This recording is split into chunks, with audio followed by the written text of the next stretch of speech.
আসসালামু আলাইকুম। আমরা কিন্তু ১৭তম শিক্ষক নিবন্ধনের স্কুল পর্যায়ে আসা বিভিন্ন গণিত প্রশ্নের সমাধান করছিলাম এবং আমার ফেসবুক পেজ ও ইউটিউব চ্যানেলে এই গণিতগুলো কিন্তু ধারাবাহিকভাবে যাবে যে ১৭তম শিক্ষক নিবন্ধনের যে কয়টা গণিত আছে তার সমাধান এবং ব্যাখ্যা সহ সমাধান। আর এই অঙ্কগুলো যে শুধু শিক্ষক নিবন্ধনে আসবে এমন না, এখান থেকে অনেক অঙ্ক বিসিএস, ব্যাংক জব, অন্যান্য অঙ্ক আসে। ওকে, তাহলে আমরা একটু সমাধান দেখি। এখানে একটি অঙ্ক দেওয়া আছে, আমাদের 3টা রাশি দেওয়া আছে এবং এই 3টা রাশির লসাগু বের করতে বলছে। তাহলে আমরা প্রথম রাশিটা দেখি। প্রথম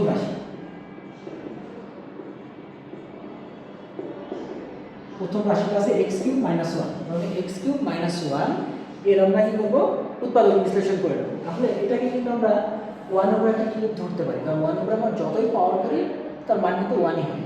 তাহলে এটা a³ - b³ আমরা যদি এটা a³ - b³ করি তাহলে সূত্র হবে a - b whole into a square plus ab plus b square. মানে এখানে ab বলতে এখানে একটা 1 আছে, 1 এর সাথে x গুণ হয়ে x থেকে x এবং b স্কয়ার বলতে 1 উপর একটা স্কয়ার আছে, 1 কে যদি আমরা স্কয়ার করি সে 1 ই আসে, এটা দেওয়ার প্রয়োজন পড়ে নাই। ওকে, এখন আমরা দ্বিতীয় রাশিটা দেখি। দ্বিতীয় রাশিটা আমাদের কি আছে? দ্বিতীয় রাশিটা আছে হলো x³ প্লাস 1। তাহলে এটা ওই সূত্রই পড়বে a plus b whole into a square minus ab plus b square. Okay, এই দুইটা রাশি আমাদের হয়ে গেল উৎপাদক বিশ্লেষণ করা। এখন আমরা তৃতীয় রাশিটা দেখব। তাহলে তৃতীয়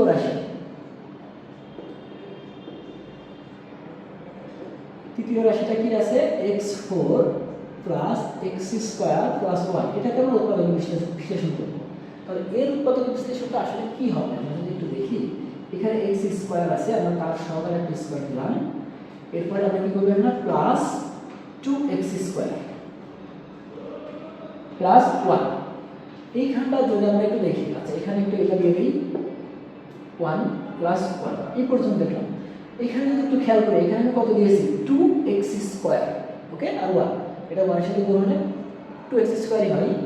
তাহলে এখানে আমার অ্যাকচুয়ালি ছিল কত? এখানে ছিল কিন্তু x স্কয়ার, কিন্তু আমি এখানে দুইটা x স্কয়ার মানে একটা x স্কয়ার বেশি দিয়েছি। যেটা বেশি দিয়েছি সেটা এখান থেকে আমি মাইনাস করে দিলাম। তাহলে এটা কি হলো? এখন এই যে স্কয়ার বাই স্কয়ার 4 হলো, 2x স্কয়ার একে 2x স্কয়ার, তার থেকে x স্কয়ার বাদ দিলে একটা x স্কয়ার থাকে আর 1। ওকে, এখন যদি আমরা একটু খেয়াল করি এই জায়গাটা, এখান থেকে এই জায়গাটা কিন্তু আমার একটা সূত্র পড়ে। কি সূত্র পড়ে? সূত্র পড়ে হলো a plus b whole square.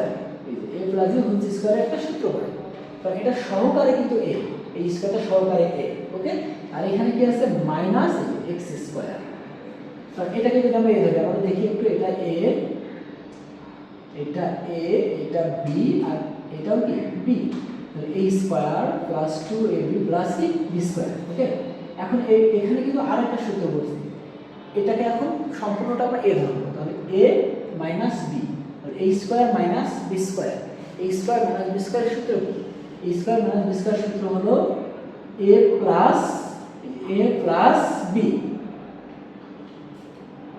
Into, এই যে এটা কিন্তু আমরা a ধরছিলাম, x স্কয়ার প্লাস 1, এটা আমাদের a ছিল, a মাইনাস b। ক্লিয়ার? এটা আমি আবার বলি, এই সম্পূর্ণ অংশটা আমাদের a ছিল।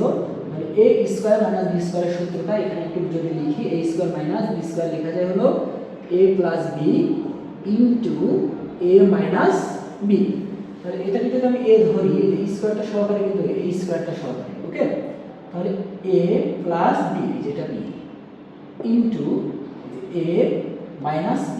ওকে, তাহলে আমার উৎপাদক করা শেষ। এখন আমরা লসাগু এবং গসাগু দেখব। সাধারণত আমরা লসাগুটা কি? লসাগুটা হচ্ছে আমার কমন আনকমন সবগুলোই নিতে হবে, কিন্তু সর্বোচ্চটা কমন আনকমন সবগুলো নিতে হবে এবং কমন হলে যেটা সর্বোচ্চ বার আছে সেটা নেব।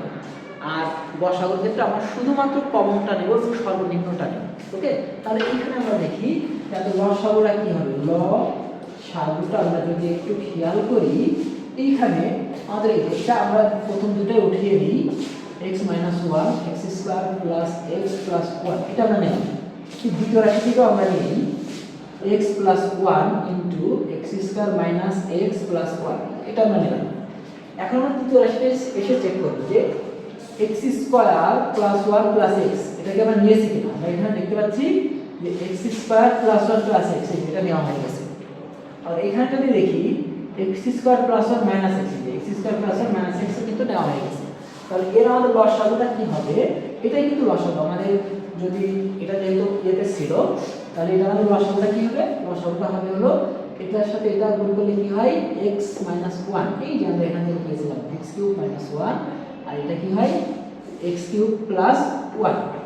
এটা আবার কি হয় এই যে a - b * a + b, তাহলে a² - b², তাহলে এটাকে আবার এমন লেখা যেতে পারে x6 - 1, এটা কিন্তু এমন থাকতে পারে। ওকে, তাহলে এটাই কিন্তু আমাদের রাইট অ্যান্সার। আমি এখানে অপশনগুলো দেইনি, অপশনগুলো সাধারণত ছিল এমন যে আমাদের এটা, তাহলে এই অপশনগুলো মধ্যে কি ছিল x6 - 1, তাহলে এই যে গ নাম্বারটা হবে হচ্ছে আমাদের অ্যান্সার। ওকে, আশা করি আপনারা সকলে বুঝতে পারছেন। আমি কিন্তু বিস্তারিত ভেঙে ভেঙে করার চেষ্টা করছি।